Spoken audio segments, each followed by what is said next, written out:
Most people have been to Disney World or Disneyland, although I went to Disneyland and what I experienced scarred me for life, and still I have nightmares on what could have gone wrong. Let me talk about my experience for you guys. I'm part of a marching band and we were going to Los Angeles to perform the national anthem. We arrived at Los Angeles to perform the national anthem at the baseball game.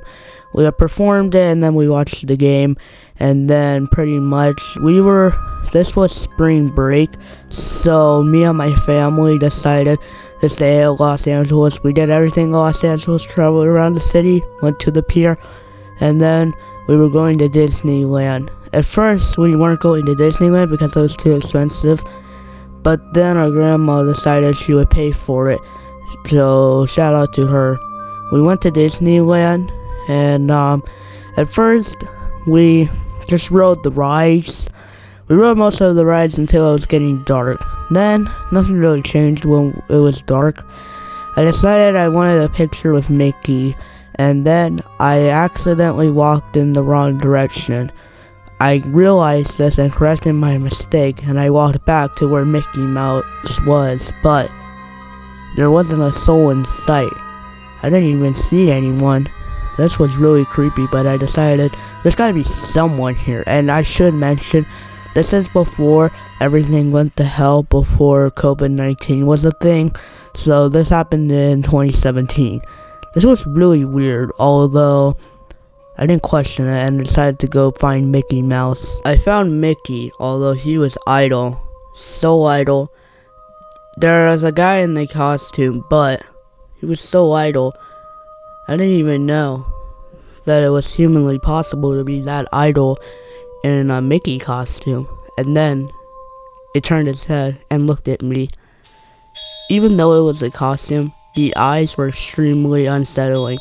It looked as if it was staring into my soul. And then Minnie Mouse appeared. And then Donald Duck and Goofy. And then they all opened their mouths, revealing sharp, shark-like teeth. And then they slowly walked towards me. I ran for the nearest exit, but I accidentally walked into a room that was not an exit. But I had a gun. I grabbed the gun and pointed at them. They stopped and put their hands in the air. I said to go get my family. They brought my family, but I knew something was off with them. I pointed the gun and shot my brother, but it wasn't my brother though. It was a trick. And then they all lunged at me. I dodged and shot them all somehow without dying. And then I woke up. I woke up on the ground. I was lying on a rock for some reason. And then I remembered, I don't have a life. And then it's only then that I wake up in the void, in nowhere. Nowhere. I look around and see nothingness. And then I see eyes. I realize I don't have a life. I realize my life is already over and I'm just in the void. I'm in the void. Life was over for me.